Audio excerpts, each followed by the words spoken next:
Hey, welcome back to another episode of Three Broomsticks Podcast. On today's episode, we're going to be talking about our girl Luna. So let's get magical. Yes, I love Luna so much. I'm so excited to talk about her and basically just dive into who she is and why she is the way that she is and what brought her to how we see her in the books. She's like such a breath of fresh air within the Harry Potter world. She's just so... whimsical and magical. Right? She's so whimsical and magical. And she's just so unapologetically exactly who she is. Yes. And she's so open-minded. And I love that about Luna. Yes. And I really respect that in a person when you are just like so you. And it takes a lot to do that. Yes. Not worry about what people think or like how people are going to react to who you are. You just embrace it and you're like, fuck what you think. Exactly. I'm me. And she's so open to everybody, to all the characters. She's just so open and like a sweetheart. But you know what? She's also really passionate about her beliefs. And so I really like that about her. She's exactly kind of opposite of Hermione in a way. Their viewpoints, I guess. And yes. Not that Hermione is not open-minded. Yeah. Because she's so smart. Mm-hmm. But Luna is so open to like everything. She's open to like the universe. Yeah, exactly. And one of my favorite things about Luna is that her and Hermione kind of argue a little bit over things and possibilities and whatever. And at one point Hermione has to catch herself and be like, okay, this is wasting time. We don't have time for this. Yeah. Because they could keep talking about things and arguing. And forever. They're opposite. I think that we have a quote from J.K. Rowling about how Luna is the anti-Hermione, and it kind of works perfectly within their group. Mm-hmm. Yes, yeah. They balance each other. Yeah, she literally says she's slightly out of step in many ways, but she's the anti-Hermione. Hermione's so logical and inflexible in so many ways, and Luna is likely to believe 10 possible things before breakfast. And I think that that's why I love Luna so much. I love them both, and we're going to dive into both characters, Luna and Hermione, this season. So, very excited about that. But Luna is just so open, like we've been discussing, Absolutely. And it's just like, when you're so open to the world and possibilities and like different beliefs and mindsets and stuff, you're just able to expand your mind and your life so much more. And I feel like you can, in general, just be happier and sort of like live in the moment versus being so rigid in all of your beliefs and like, well, I read this, and this in a book and this is how it is. It's like, it doesn't have to be that way. Right. Yeah. And that's exactly how she's the anti-Hermione, is that Hermione absolutely puts so much stock into everything that she reads, which I get, absolutely. But Luna believes in everything. She could read a fiction book and be like, this is real. Yeah. They just published it wrong, or whatever. Yeah. So, we originally meet Luna in Book 5, Order of the Phoenix, on the Hogwarts Express. And this is a very important turning point for Harry, because this is his first time on the Hogwarts Express without Ron and Hermione. They're off doing prefect duties. Yeah. And he's like, fuck, I just went through a really hard summer, and here I am, y'all are both prefects, I'm just like, on my own. He's never been on the Hogwarts Express without them before, so he's like learning how to be on his own. In the Wizarding world, right. And like after a whole summer of being on your own at the Dursleys, then he was really kind of expecting to go back to normal on the Hogwarts Express, and that really wasn't what he got. Yeah. Right. This, like I've said probably many times before, Order of the Phoenix is my favorite book out of the series, and it's such a funny way that they meet, And Harry and Luna actually have a really good friendship. It's something I really like about who they are. It's not, they don't necessarily have attraction for each other, but they have respect for each other, and they both have each other's backs. She's a really important person in Harry's life. He names a child after her. Yeah. Right? Yeah, I think like a middle name. Or maybe the first name. It's the middle name. I was like, oh my gosh, maybe I'm wrong. But yeah. So we see that relationship develop, and this is just the starting point, and I love it. Yeah. And he's very much like, wow, this girl's weird. Yeah, well, because, whenever he first sees her in their little train compartment, she's sitting there, with reading the Quibbler. It's upside down, and I forget exactly how the conversation goes. I know that she's like sort of conversational, but also like immediately cuts off the conversation and goes back to reading. And she's wearing the spectroskeps glasses, and Harry's sort of fascinated by her in the Quibbler for a brief moment because he sees an article title about Sirius Black. Oh, yeah. And he's And like, it's what goofy, the fuck? too. Yeah, it's like Sirius Black, mass murderer or singing sensation or something like Yeah, I that. think it is that, actually. And the singer's name is Stubby Boardman. Yes. I'm always like, what? SB, Yes. Sirius Black too. Yeah. Those are the little things that you miss with not reading the book. Yeah. And it's hilarious. And like they send that article to Sirius too. Because they think that he's gonna find it like funny. And so Yeah. I love that as well. Yeah. And then Neville is also in that compartment. Yes, and he Ginny. And Ginny. And he has the Mimblius Mimblintonia, or however you say it, that plant that actually gets Harry, it like soaks Harry with whatever kind of sap that comes out of it. Who is it? It's Cho. Cho walks up to the compartment and is like, hey, come hang out with us. Or maybe it's not Cho. Maybe it's I think it's Romilda Vane. She's something. like, you I don't think it have to is. sit with these basically losers. Yeah. And Harry's like, These are my I don't like friends. when people act like that. Yeah. These are my fucking friends. Yeah. So fuck you. And he's soaked in like tree sap or whatever it Yeah. is. Some It's gross just funny. stuff. It's like Neville who's like apologizing, and Luna with her weird glasses on with her upside down.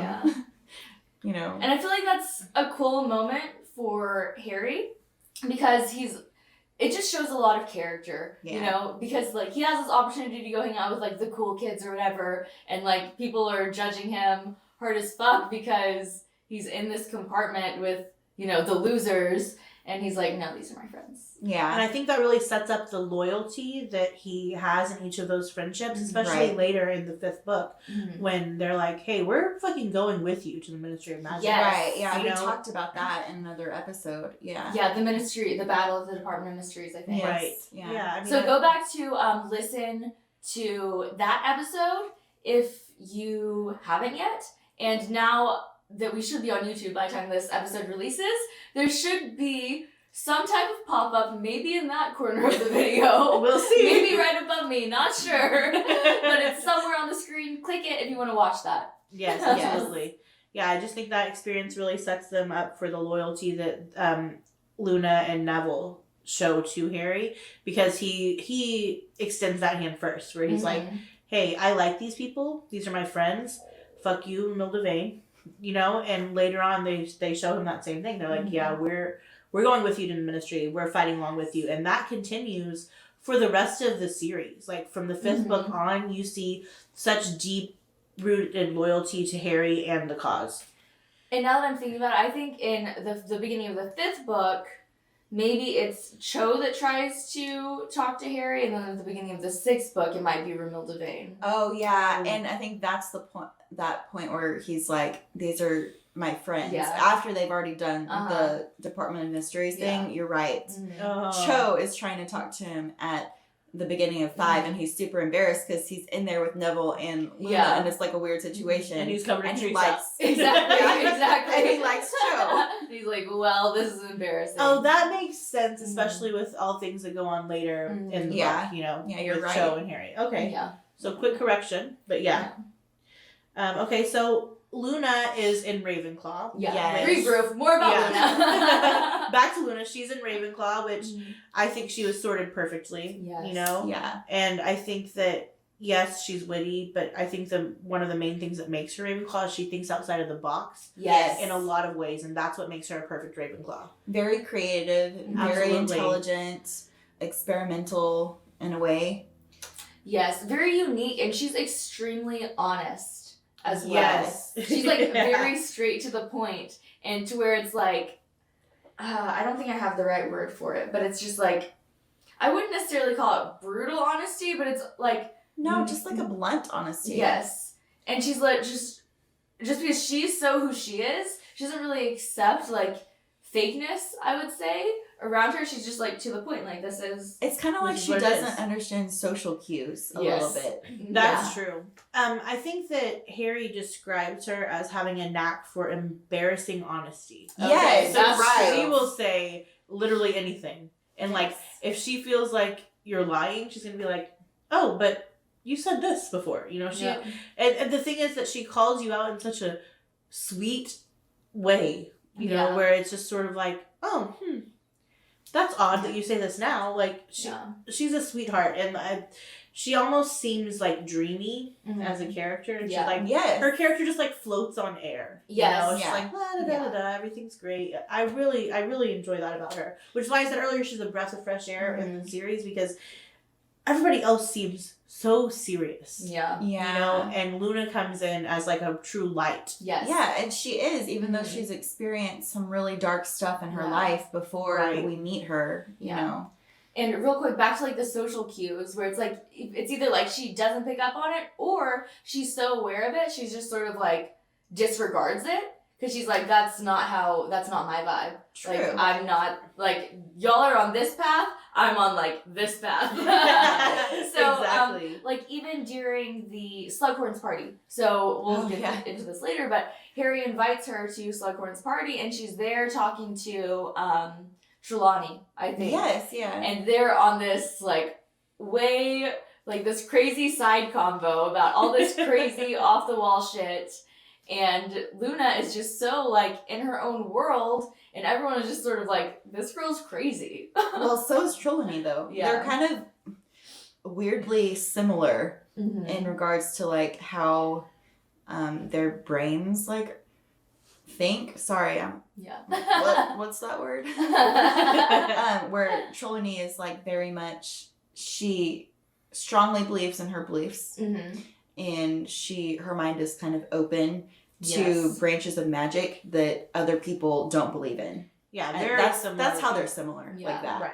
And that's also, for, like, Luna, that's why I think people call her Loony, is because she's so off the wall, and she says all of this, like, crazy shit that a lot of people don't believe in. Right. And she is so, like, dreamy and whimsical and whatnot. So I think that's why she's like loony. She's in her own world. Yes, and one thing that was also weird about her that Harry, like, noticed, Harry is so unobservant sometimes, but he was, like, paying attention to Luna. She had radishes for earrings, and I kind of love that about her because, like, that's really sweet and odd and a very identifying characteristic. Yes. She has her own style that's just separate from everyone else. Yeah. And I don't know that she necessarily doesn't pick up on social cues, because she knows that people call her loony. She knows, like, other students steal her things or hide them. And, like, she ends up without shoes. And, like, people talk about her in front of her. And she knows. Her back, and she knows. People call her loony. So I think it's more that she is on a different path, and she is so comfortable in who she is that she doesn't let those things truly bother her. Yeah. She just disregards it. She's like, y'all can think and believe whatever y'all want to. Which shows her strength as a character. But it's also sad because she doesn't have any friends for the most part. And, like, when we first see her, even though Ginny befriends her, and it seems like she had already started friendship with Luna before we first see Ginny Luna. and Luna are in the same, class. Yeah. I like to think that Ginny and Luna likely became friends after Ginny was possessed by Voldemort and almost died, and I think that probably that made Ginny a bit of an outcast probably the next year. Yeah. And then that shows that Luna probably befriended her and was like, hey, I'm also an outcast. I sometimes feel way different, which I'm sure you're feeling right now. So that's my little fan theory, is they became friends based off of that. Right. They sort of hang out and get along really well, especially in the later books. And I like that about the girls. And Hermione and Ginny and Luna kind of spend time together outside of school a little bit, and they're part of the DA, and you know, after Order of the Phoenix, they're part of the resistance against Voldemort. So which we'll talk about later, but she plays really a big part in that, and she also suffers because of it. Right. I'm gonna read another description of Luna before we move on to anything else. Just because I know you mentioned the radish earrings. Yeah. She also wears a necklace of butterbeer caps. Oh, yes, which is yeah. really cute. But there's a description from the Hogwarts Express, I believe. The girl gave off an aura of distinct dottiness. Perhaps it was the fact that she had stuck her wand behind her left ear for safekeeping, or that she had chosen to wear a necklace of butterbeer caps, or that she was reading a magazine upside down. I'm just like, that is such a vibe. It is. Yes. It's a Luna vibe. And I remember when the 5th movie came out, that Luna was just everybody's like spirit animal at that moment. Yes. Like everybody who felt just like a little bit different and just like they weren't exactly who everybody else in, I guess, school was, really connected to Luna in a lot of ways because everyone was like, oh my god, there's a character who's representing what I feel like. Yeah. Right. Yeah. Yep.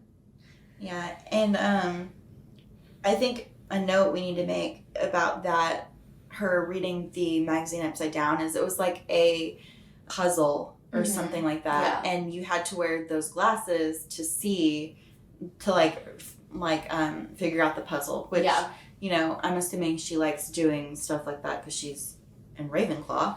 And then I don't know that they made it super clear in the movies, but Xenophilius Lovegood is the editor of the Quibbler, the magazine that she's reading whenever we find it out. And Hermione makes a snide remark about how the Quibbler is like rubbish and nonsense and stuff, and Luna claps back and says, well, actually my dad's the editor. And then Hermione's embarrassed because she's like, oh well, I was just talking shit about this girl's dad. You and your dad.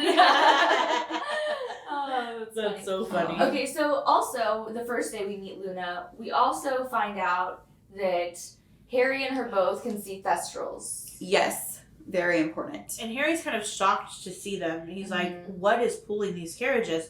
And Hermione's like, nothing, just like always. She's never witnessed death in the way that Harry and Luna have. So, unfortunately for Luna, when she was 9, her mother died right in front of her doing like a magical experiment, and she tells Harry that later in the book. So Xenophilius ends up raising her on his own after the passing of her mother, and it's very sad. She tells Harry like later, like, yeah, I still, you know, think about my mom. It sucked. I was 9 when it happened. Like, well, and she says she's still very sad about it sometimes. Which makes complete sense.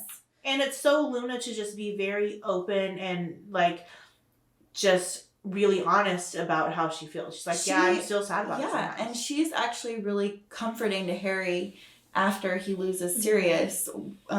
Like, he doesn't want to go down for the leaving feast, and she's looking for all of her lost things because, like we said, people steal her things during the year and hide them like asshole kids do. I would assume in a boarding school. But he's like, why are you not there? And she's like, well, I'm looking for my things, but they always turn up. And she's like, but why aren't you there? And he's like, well, I didn't feel like going. And she's like, I understand that. And that's when she tells him about her mother. And so she's like, I know that was like someone important to you, basically. And they have like a good conversation about loss and grief, kind of, and the afterlife. And yeah, the afterlife, because she specifically says, well, so whenever they were in the death room with the veil, he could hear voices. And Luna could hear them too. And so could Luna. And she said, well, don't we were both there. Couldn't you hear them? Basically, I'm getting chills because it like really, me too. it really means a lot to me because I believe in the afterlife. And she was telling Harry, like, the people you lose, like, aren't really gone. Like, you're going to see them again. Yeah, they never really leave you. And that's a really famous quote from the series, and I think that it's never really credited to Luna. You just kind of see it pop up in different places, but she's the one who tells Harry, you know, the people that you lose never really leave you. And so that's why they can both. So that's why Luna can see the Thestrals. Harry can see it because, you know, just a few months previously to that scene, he watched Cedric die. Right. And so that's how they're both able to see the Thestrals, and that's why they're both able to hear voices in the veils, because I think they believe in the afterlife. and because they've seen someone die. Yes, both of those things. They are open to believing that an afterlife exists, Mm-hmm. and they've also experienced loss in like a big way. And one And thing they've that seen it. It's yes, mainly they've that seen seen it it with their own themselves. eyes. Well, and then something that I don't know we've talked about with Thestrals is you have to be able to process death to see them. Like, you can see someone die, but if you're like young enough where you don't understand that yet, then you're not going to see a Thestral. And that's why Harry did not see them for his first few years at Hogwarts, is because, yes, he saw his parents die, but as a 1-year-old, when that happened, he didn't really understand what that meant. Yeah. You know, he was too little to understand that.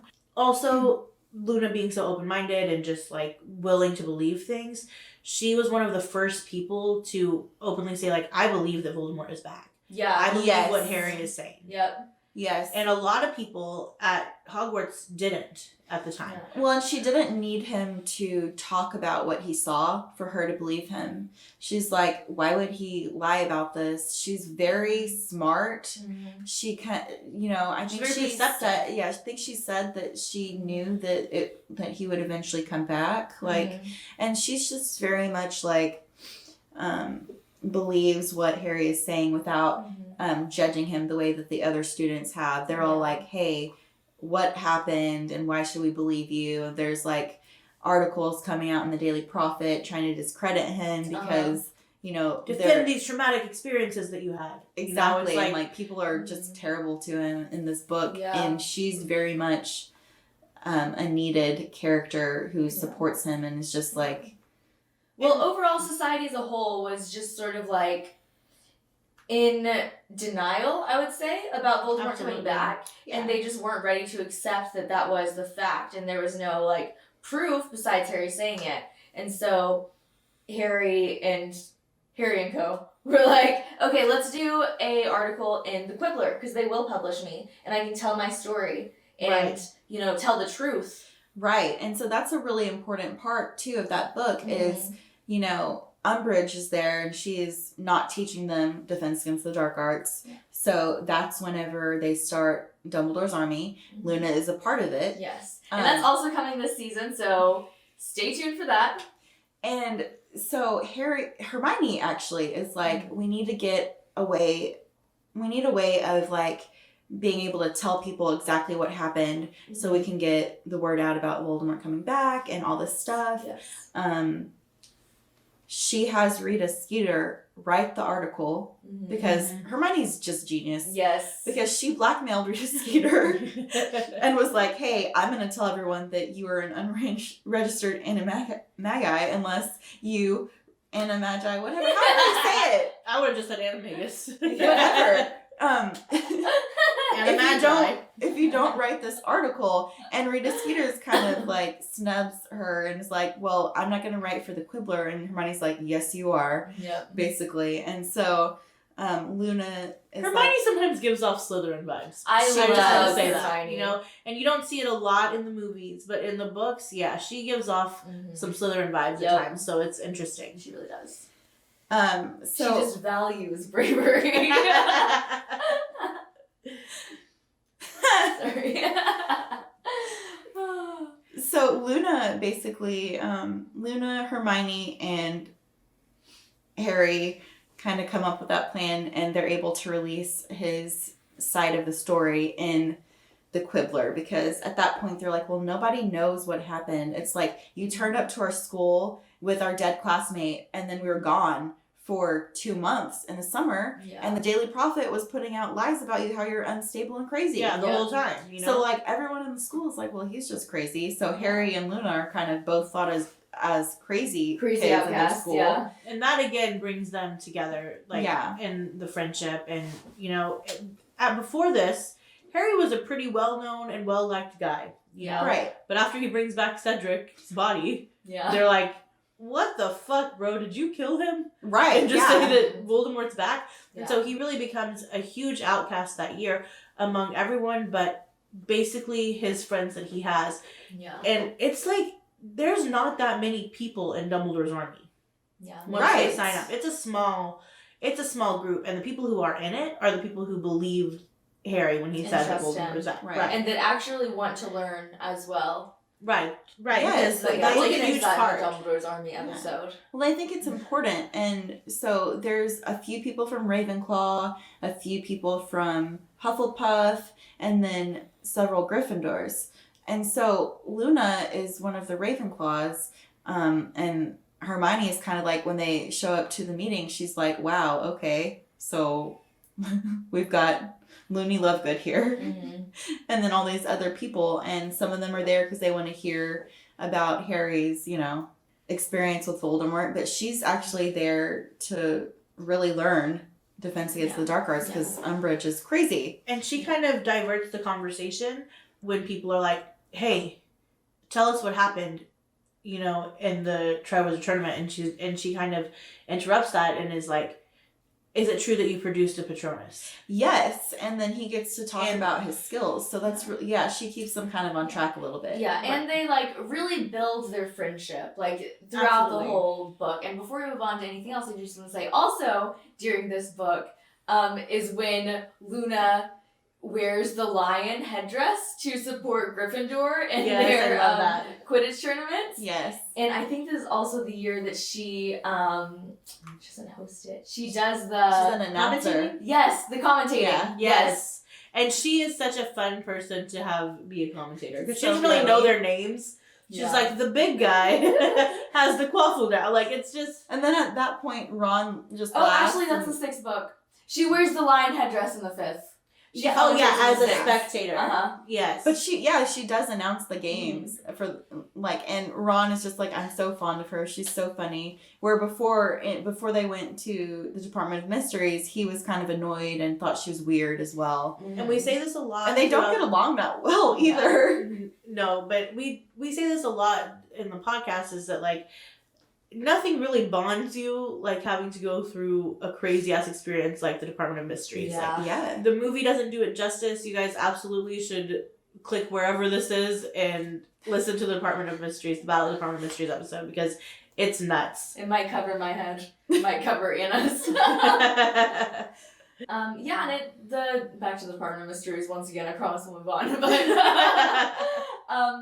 I really going through those experiences like that. Really, really builds trust. And I was just watching the Cheer show on Netflix. Me too. And they talk about how much trust you have to put into your team and each other to basically perform such crazy and dangerous stunts and performances like that. And how once you actually do it and you execute on it and it turns out well, then you've built that trust and that family and that connection to where you just have to continue building on that trust and you just continue killing it.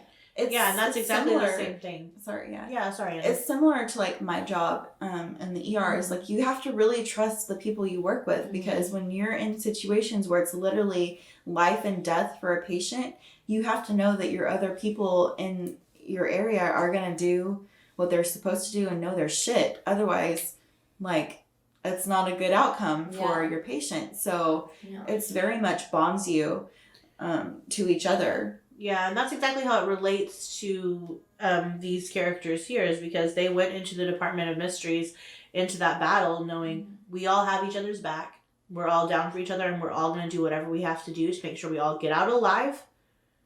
Well, and they all went into it knowing that they might face Death Eaters and death. Yeah, because they and knew. Voldemort. And Voldemort, Yes. because, they knew that, they thought that Voldemort had Sirius. Yeah. Right. And so they knew what risks they were taking to go, and they still chose to go with him. So Harry values that a lot. Yeah. Their relationships are solidified after. And that's this why book. he is so loyal to them on the Hogwarts Express in the For sixth sure. book. And he's like, no, these are my people. Right. And Luna asks him in the sixth book, are we going to continue Defense Against the Dark Arts class or, the DA? And he's like, no, we don't really need to do that anymore because we have a competent teacher and kind of. And I was only doing that because, of Umbridge. And she's like, well, I kind of miss the DA meetings, Yeah. And he's She's kinda like, it "We're felt like I still-" had friends. Oh yeah, and that's when she does say like it kind of felt like I had friends, and Harry's like uncomfortable because he's like, and I think he says, well, we are friends, Yeah. you know. Yeah, he's like, we are friends, Luna. And Yeah. she's like, oh, cool. Well, and then you know in that book he asks her to Slughorn's party, but Yes. he makes a distinction as friends, like we're Yes. just going as friends. Oh my god, and I love that scene. Yeah. Because they had just gotten out of, I want to say, like, charms class, Yes, and yeah. one of his eyebrows was yellow or something, green. I don't Yes, know. and I she forgot asked, should about I that. also dye my eyebrow? And she was like, no. Like, no. No, hopefully mine will be back to brown by the time we go to this party. Yeah. Yes. That's That a was great so scene. cute. Yeah. But then they do go together, and Mhm. she has so much fun. Yeah. Well, because that vampire's there, Mhm. Sanguini, which just really still blows my mind.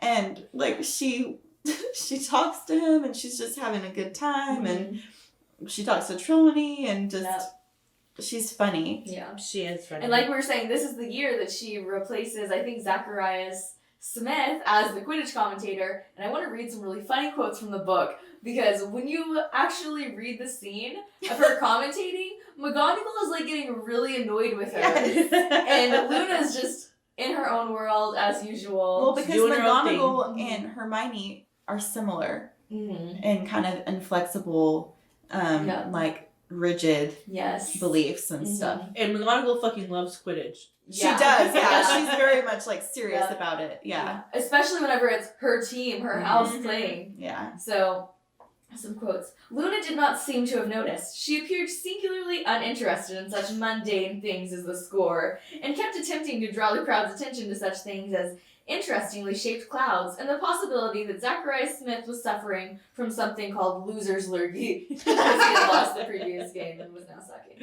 And then she says this, but now that big Hufflepuff player's got the quaffle from her. I can't remember his name. It's something like Bibble. No, Buggins. McGonagall says, no, it's something else, and it's something not even close to what she's saying. Yeah. Oh, I love her as a commentator because it's just so cute and funny, and just, I don't know, it just brings so much character, which is Yeah. exactly what Luna does for the whole series. Yeah. She just brings so much character. Yeah. There's really not that much focus on Luna in the 6th book because it's mostly Harry Harry being obsessed on Draco. with- yeah, with the whole Draco. time, and Harry being wrong about the Half-Blood Prince. Like, Yeah. that's ultimately the 6th Yeah. book. But when the Death Eaters come into Hogwarts, okay, so right, Harry goes with Dumbledore to the cave Yep. situation, which if you haven't watched or listened to that episode, listen to that episode. It's intense. Yeah. But he has a feeling, a gut feeling that something is going on. He's like, Draco is in the room of requirement. He tells Hermione and Ron and Ginny, Yeah. like, hey, keep an eye on him, like something's gonna happen. Yeah. So they use the communication that they used for the Dumbledore's army. And he also leaves them the liquid luck. He does. He leaves his friends the lucky potion. He's like, you're gonna need this. And Hermione's like, no, you need it. And he's like, no, I don't. You guys need it more Yeah. than me. That's something I love about Harry is he goes with his gut feeling Yeah. on stuff. And really, that's truly important in real life. Mhm. Like, gut feelings Yeah. really matter. One Agreed. time, I literally had a gut feeling that a lady was having a heart attack. And I was like, you know what? She's here for, like, vomiting. But I was like, I think I need to get an EKG on her. I did, and she was having a massive heart attack. Oh my god. Yeah, and it was just like a weird feeling, like a weird gut feeling that something wasn't right. And you know, whenever you feel that, you have to listen to that Yes. instinct. Like there's a reason you feel that way. Agreed. And Yeah. so that's why that's something I really like about Harry is like he goes with his gut a lot. And it's important that he trusted his instincts in this specific circumstance because the Death Eaters are getting into the school as Dumbledore and Harry are returning from the cave Yeah. in Right. just enough time. And so Luna and Jenny, I think, took guard of right in front of the room of requirement. And then Hermione and Ron were doing something else that I Yeah. can't remember. And then but- some of the Order of the Phoenix was actually guarding Hogwarts were there. They called in backup. It was a Right. crazy situation. So But yeah. Luna does participate in all the really, really important battles Yeah. throughout the series, and we'll touch on that a little bit towards the end of this episode. But I mean, she is there. That's one of the things in the sixth book that you see is you're like, oh, okay, Luna's becoming a real key player. Yes. You know, in the fifth book, yeah, you see that's your introduction to her. You see her at the Department of Mysteries. She gets really fucked up, just like everybody else there. Yeah. But you know, you don't really know her as much yet. Then you see her at the end of the sixth book.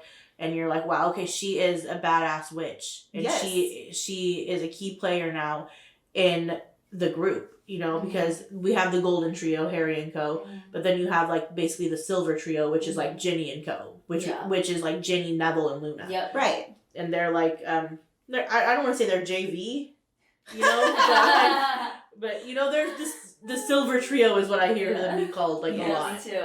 But they are important characters, just not the main characters like Harry, Ron, and Hermione. Yeah. And also, they are all gifted in different ways. And 100%. Luna is a really talented witch. She's just has different strengths than the others do. Yeah. You know? And it's the strengths that she has are very needed. You know, like, was Yeah. it not Luna's idea to use the Thestrals to get to It was. the Department of Mysteries? And it's because she thinks outside of the box. She thinks Mhm. creatively. And that's also a very important skill to have whenever you are trying to problem solve. Yep. Because you see them a lot being stuck. Like, you see the Golden Trio a lot being stuck. Like, what can we do next?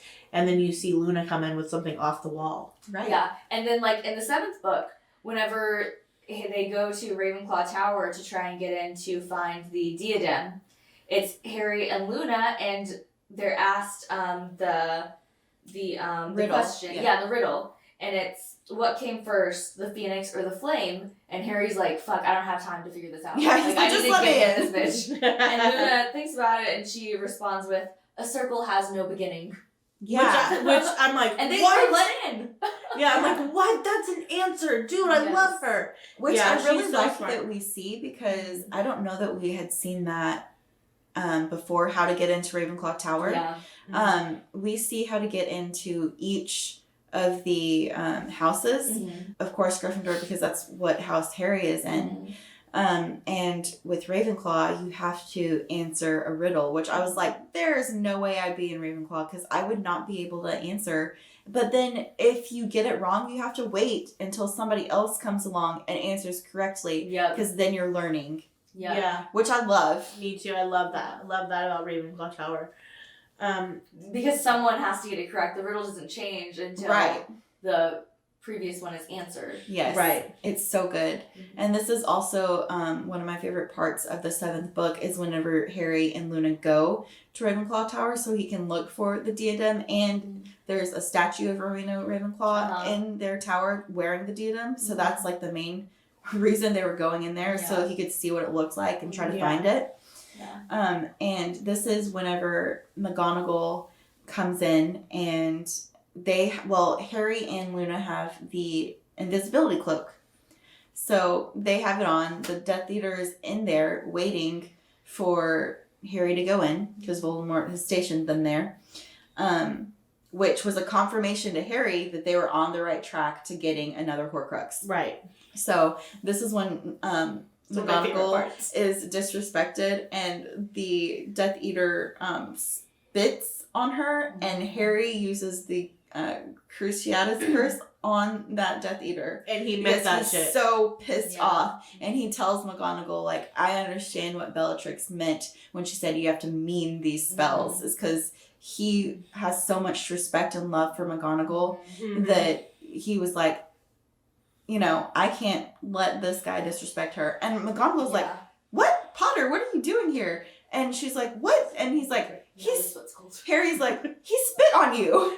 Like that, like that's an explanation for why he's torturing him now. And really, McGonagall goes in there and is just kind of like her regular sassy self with the Carrows, and they're like, okay, well, fuck you. They threaten her, and then they spit on her. This is one of my favorite parts of the book, because once Harry pops out from under the invisibility cloak and uses Crucio on them, McGonagall has like this look on her face and like this love in her eyes, and she's almost teary, but worried at the same time. I think she that's feels, when she's like, welcome back. Yes, she's like, welcome back. She feels so touched, and she's like, now we're about to help you do whatever you need to do while you're here. Yes. And I know we're kind of like off track. We're talking about McGonagall. Yeah. I can't wait to do an episode on her. Yeah. I love her. Because we're going to tell the story again. Don't worry, we definitely will. Because I talk about this part like a weird amount. Like, this is one of my favorite parts. Yes, I love her. McGonagall. She's one of my favorite female characters in the series, and one of my favorite characters She's a strong in woman. the series at all. I choose her for my team when we're like, hey, who would you Same. have a fight with you? I'm like, McGonagall.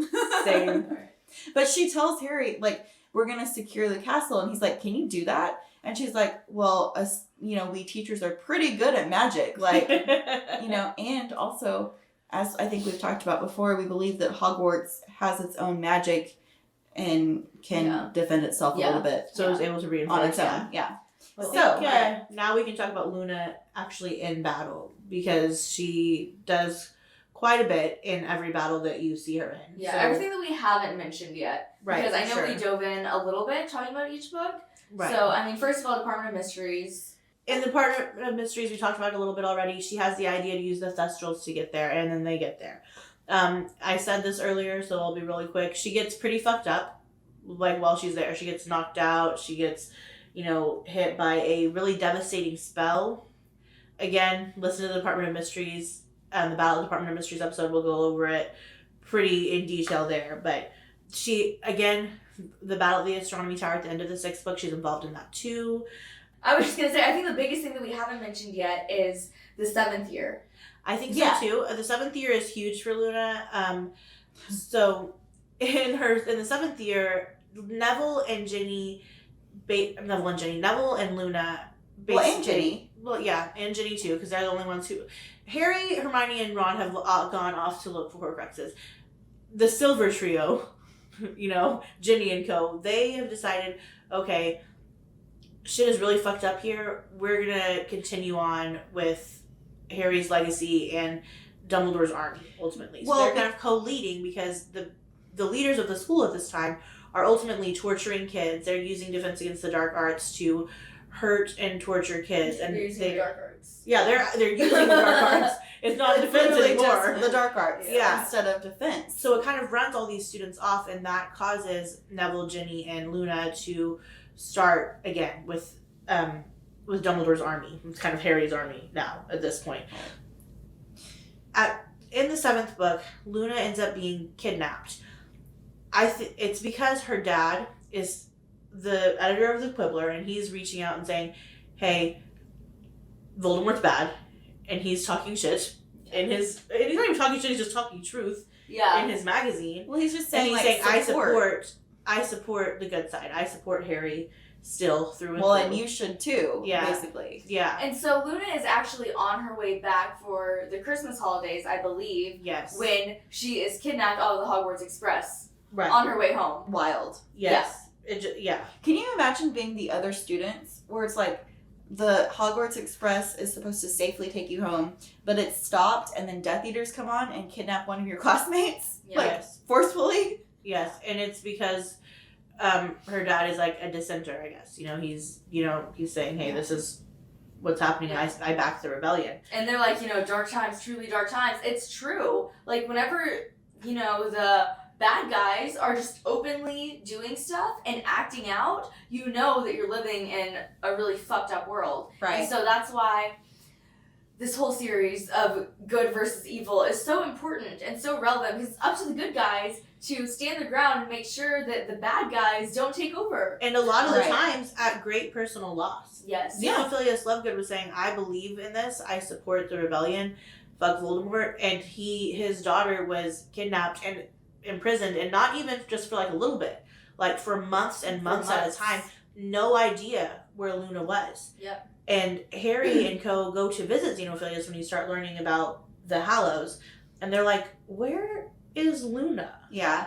Why Side is she note, not here? the Lovegoods' house is actually in the same general area as the Weasleys, and it's in this like rook-shaped house. Yeah.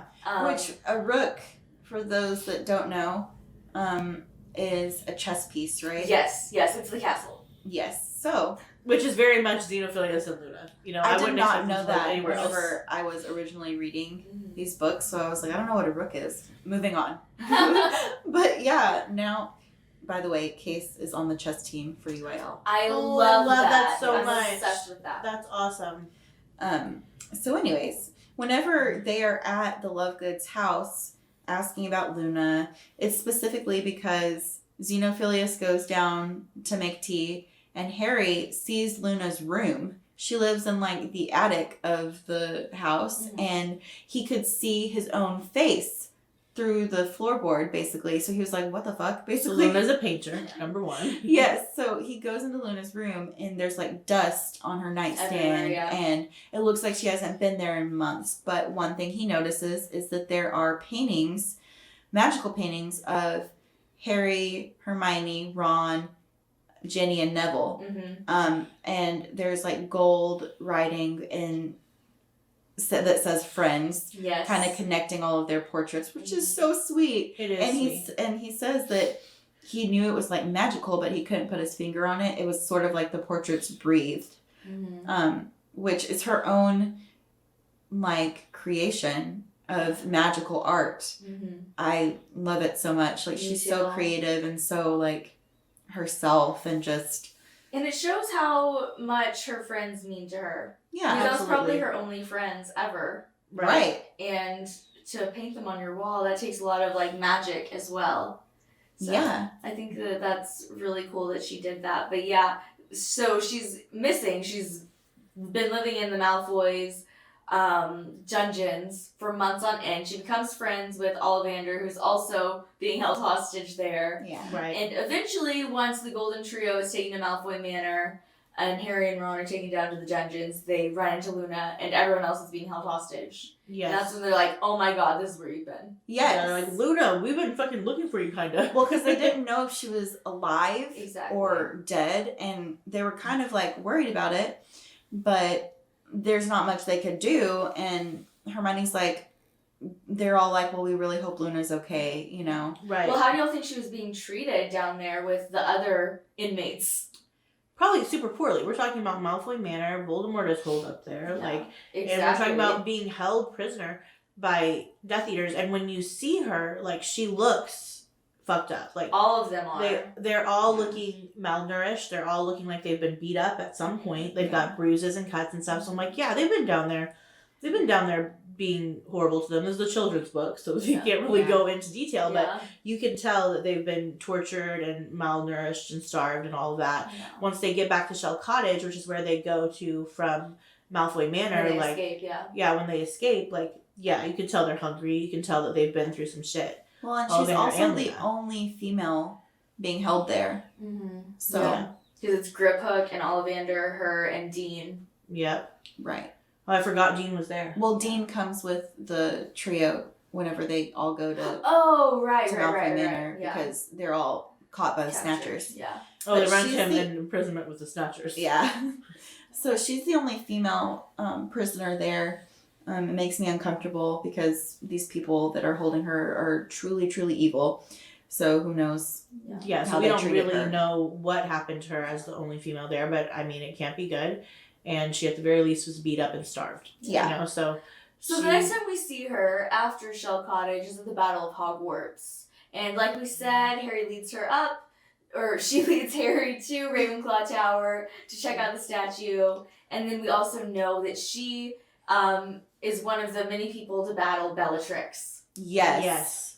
during the final battle. Yes. Well, I think actually it is Hermione, Ginny, and Luna at the same time fighting Bellatrix, which is really, really cool because they are all really strong women in the series. Well, actually, all four of them are really strong women in the Bellatrix too, series. Even Bellatrix, she's very talented as a witch. she's just strong she's in the wrong evil. way. And they are actually holding on and doing okay, fighting her, kind of. Yep. And that's that situation where Molly Weasley is like, "Not my daughter, you bitch," and kills Bellatrix. Yeah. Right. Because- Because I love that part. Yeah. She really almost gets Ginny, and it's the three, our three girls battling Bellatrix. and Bellatrix shoots a killing curse at Ginny and barely misses her. Which is a little bit wild. It's like there's 3 teenagers battling one of the strongest Death Eaters. Like, where are the adults? Because they're battling everyone else. Or dead. Yeah. Because like lots of them have already died at this point too. And it's already pretty deep in the battle when this happens. Like Harry has already been running around trying to find shit. Ron and Hermione have already destroyed a Horcrux. Like it's pretty deep in at this point. Well, and that was after Voldemort had thought that Harry was dead, and he was like, and then Harry disappears. Yeah, and we'll get so into this in a episode on the Battle of Hogwarts. Yes, absolutely.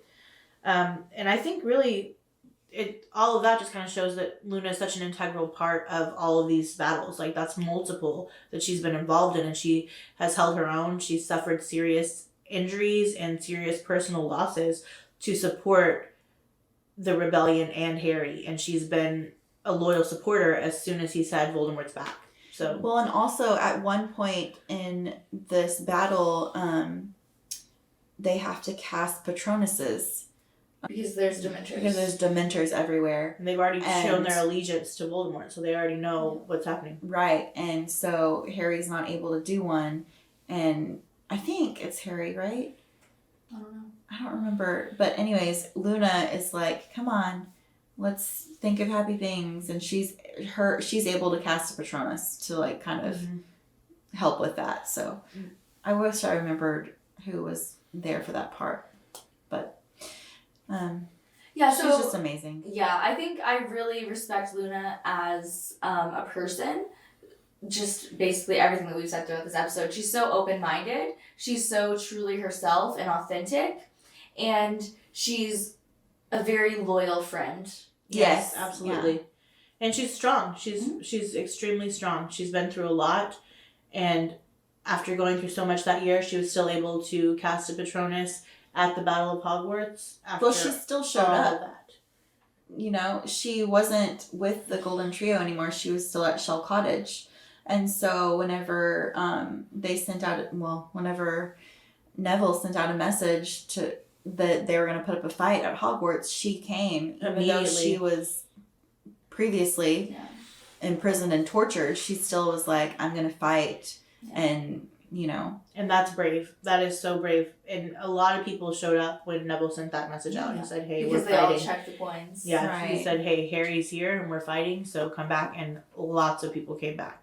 Well, and she specifically was facing her torturers in battle. Absolutely. So and Bellatrix being one of them. Right. So that requires 100%. A lot of strength and bravery to do. Yeah. Luna is just a really admirable character, and you know, there's just a lot of reasons to love her, which we've mentioned multiple times in this episode. Yeah. All right. So, you guys have any additional thoughts before we head into rapid fire? I mean, I just love Luna, and like I said, I love that she's so authentically herself. I really respect that. And anyone else that is like that. Yes. Me too. Me too. All right, well, I guess let's do our rapid fire questions. You guys ready? Yep. Yeah, I know that I've just been straight chilling this episode. Thank you for warming up my toes. At one point, I moved my leg to go back over the other foot. I was like, oh, here you go.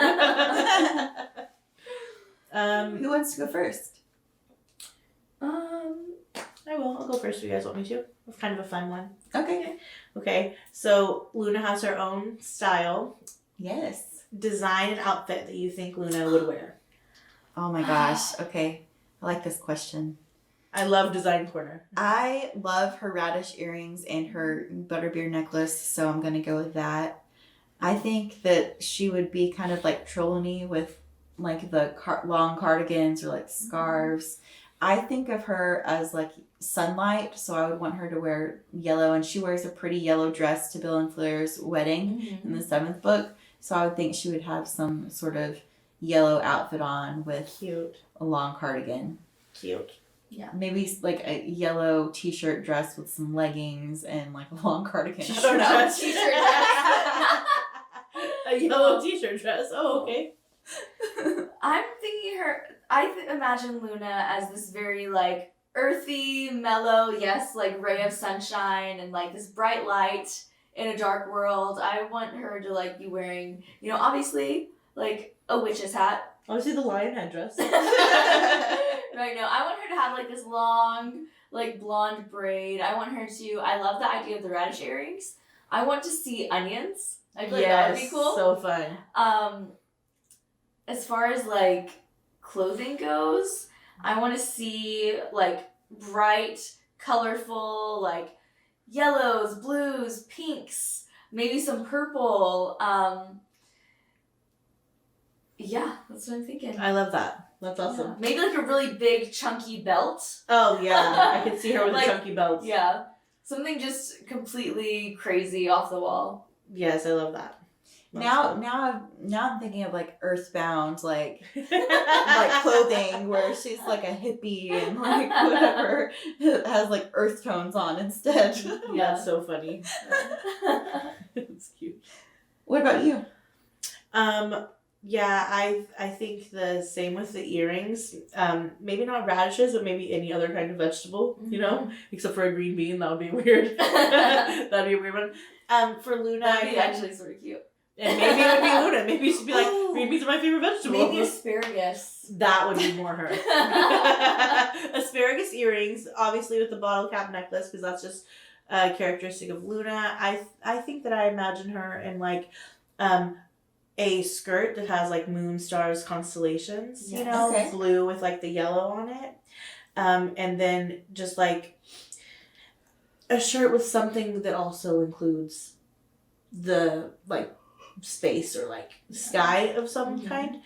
And then I would imagine her with robes, you know, but also like really colorful, bright robes that maybe the design on them moves. You Yes. know? I just Ooh, feel like that's very. yes. I think that's very Luna. That's how I would imagine her style. I want Love to it. see her in like a graphic tee with like gnomes on it. That's cute. Oh, because that's one thing that we didn't mention is like her family is like fond of garden gnomes, Yeah. and one bites her on the finger at Bill and Fleur's wedding, and she's like, "Oh, I've got to show my dad," and she goes and like talks to him about it, and he's like, gnome venom is like really beneficial to you. Yes. Like, are you feeling creative or anything? Yes. And it's just like so funny. I Like, forgot about that. That's Yeah. hilarious. they have a good like father-daughter relationship, and Yeah. they're so similar in like odd characteristics and just Yeah. like the way they think. I love that about Yeah. them. Me too. I have a very basic question for this episode. Okay. What's your favorite Wizarding World location? Oh. Oh, super basic. And I was like, oh, okay.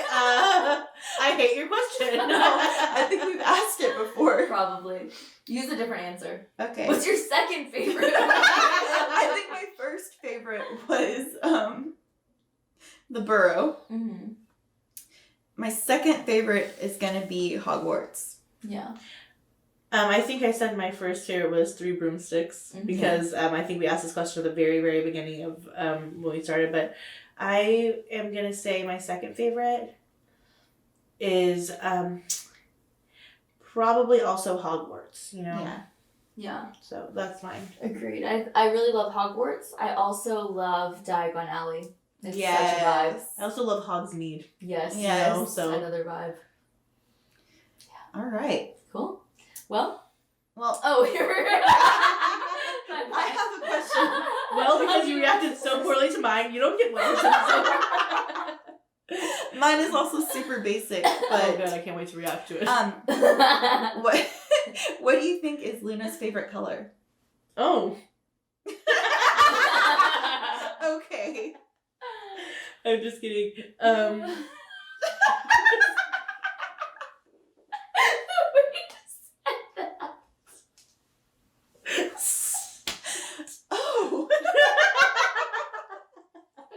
I was just shocked that was your question. Well, I was just shocked this was your question. I think Luna's favorite color is yellow. I think that's her aura for sure. The color of her aura. Ooh, maybe you're right. Wow, I've never thought about that at all, but yeah. Yeah, I'm gonna say yellow. That's a good one. Good answer. Good answer! Well, I'll answer mine. I think her favorite color is purple. I think pink. And I think that she would probably choose all of these. I think she'd wear them all three together. Yep. Yep. Probably so. Like a toddler. I'm like, or me. I would also wear all three of those together. Okay, well. Okay, well, thank you all for listening to another episode of Three Broomsticks Podcast. If you haven't joined the Facebook group yet, please do. It is called Potter Talk at #3BP, a Harry Potter community. We are just an ever-growing Facebook group and community dedicated to Harry Potter memes. Number one. We have updates about the podcast, community chats, polls, and all the good stuff. Behind the scenes stuff from the podcast, Yes. which is absolutely hilarious, and so much more. So make sure you join. We have just recently started our YouTube channel. So if you're watching on YouTube, hi, hello, please subscribe. If you're not watching on YouTube, go to wherever it's linked. It's probably in one of our bios or in a comment below. Subscribe to our channel, like this, or whatever you do on YouTube. I'm still familiarizing myself. I think it's both. I think you like it and also mainly subscribe. Yeah. Yes. Leave us a comment on this video and Shoot us an email. tell us what you think. Oh yeah, or y'all. you can email us. Was there an email? Actually, I've realized recently, whenever I logged into our email, that I have been posting the wrong email to all of our everything. So. Oh my send God. us the email to the correct email address. Yes. It will be linked below the correct email, I promise. You were doing like a face like you were excited to share this information, not like it was bad news. Thought it might break y'all a little bit easier. Well, Than if y'all. you did email us before now, we're so sorry we didn't get it. Yeah. Please resend it. Also, if you Please. have any requests for episode topics, characters, anything like that, you can comment below or send us the email, you know? Or, hey, post it in the Facebook group. I know Oh, we've asked yeah. you to do 50 things, but do all 50 of them. If you're not going to do all 50, please at least do one. We would really, really love and appreciate that. Absolutely. Well, until next time, stay magical.